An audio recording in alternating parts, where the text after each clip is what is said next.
যদিও যেহেতু আমরা বাংলাদেশে বসবাস করি, শুধু বাংলাদেশের স্বাধীনতা এবং সার্বভৌমত্ব অবশ্যই ফার্স্ট প্রায়োরিটি। কেন বাংলাদেশ আছে বলেই আমরা আসলে এখানে দিনের দাওয়াত দিতে পারছি, আমরা মাদ্রাসা প্রতিষ্ঠা করতে পারছি, মসজিদ চালাতে পারছি স্বাধীনভাবে। যদি এই দেশ না থাকে তাহলে আমাদের এই কার্যক্রমগুলো বাধাগ্রস্ত হবে। যেমনটা আমরা ভারতের মধ্যে থাকা যে সমস্ত মুসলমান, তাদের অবস্থা আমরা দেখি, কাশ্মীরের মুসলমানদের অবস্থা আমরা দেখি, ফিলিস্তিনের মুসলমানদের অবস্থা আমরা দেখছি, গাজার মুসলমানদের অবস্থা আমরা দেখছি। তো তাদের থেকে যে আমরা বেটার আছি, এটা কিন্তু একটা দেশের স্বাধীনতা এবং সার্বভৌমত্বের কারণে।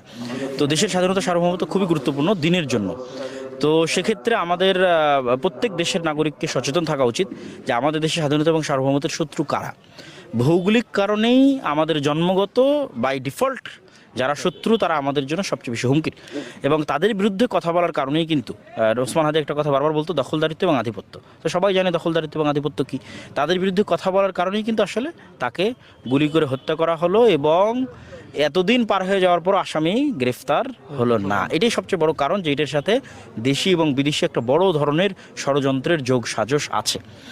আর অন্য কাউকে বড় রাজনৈতিক দলের কোনো নেতাকে বাছাই না করে, ঠিক আছে, বড় দলের কোনো বড় যাদের নেতাকর্মী আছে, যাদের সংগঠন আছে, তাদেরকে বাছাই না করে এই ছোট্ট একটা ছেলে যে একা একাই চলতো, তাকে বাছাই করার কারণ কি? কেন তার ভয়েসের যে যুক্তি ছিল, তার জ্ঞানের যে সক্ষমতা থেকে যে সে তর্ক বিতর্ক করতো, এবং তার জায়গা থেকে যে তাকে কেনা যেত না তার সততা এবং ন্যায়পরায়ণতার কারণে, এইটাইর কারণেই সে আসলে হুমকি হয়ে উঠেছিল। তো আমাদের এটার সমাধান কি? তাৎক্ষণিক কোনো সমাধান নেই।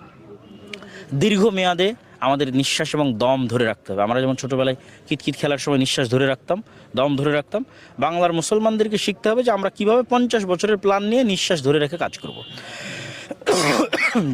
যেটা আসলে ওসমান হাদি শুরু করেছিল।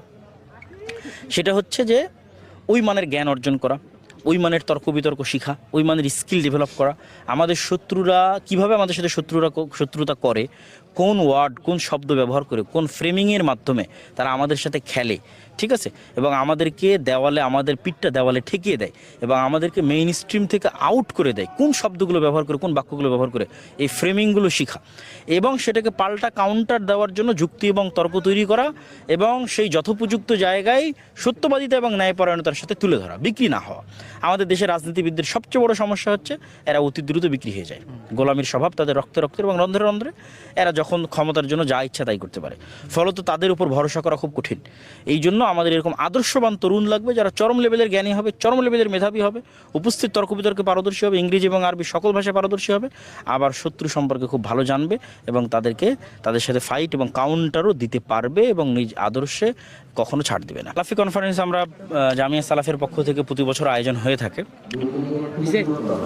এটার মূল লক্ষ্য উদ্দেশ্য হচ্ছে দেশ এবং বিদেশ থেকে বড় বড় আলেম ওলামাদের নিয়ে এসে বাংলাদেশের জনগণের মধ্যে কোরআন এবং হাদিসের, সহি হাদিসের এবং সঠিক আকিদার এবং সঠিক মানহাজের, সালাফি মানহাজের, সালাফি বলতে আসলে সালাফে সালেহিন মানে যারা অতীতে চলে গেছে, সাহাবি, তাবি, নবী, তারা হচ্ছে অতীতে চলে যাওয়া সৎ কর্মশীল বান্দা, যাদের কথা আল্লাহ, যেমন আমরা সূরা ফাতিহার মধ্যে সবসময় পড়ি যে ইহদিনাস সিরাতাল মুস্তাকিম সিরাতাল্লাযীনা আনআমতা আলাইহিম, হে আল্লাহ তাদের পথ দেখো যাদের উপর আপনি দয়া করেছেন। মানে অতীতে যারা চলে গেছে তাদের মধ্যে যাদের আপনি দয়া করেছেন। তারা কারা? তারা নবীরা, তারা সিদ্দিকিন, তারা সোহাদা, তারা সাহাবি। ওইটাকেই বলা হয় সালাফ, মানে অতীতে চলে যাওয়া সৎ কর্মশীল বান্দা, তাদের পথে চলার চেষ্টা, যেটা আমরা সূরা ফাতিহার মধ্যে পড়ি। তো ওই তাদের চেষ্টার মধ্যে আমাদের এই প্রচেষ্টা যে তাদের আদর্শ, তাদের আকীদা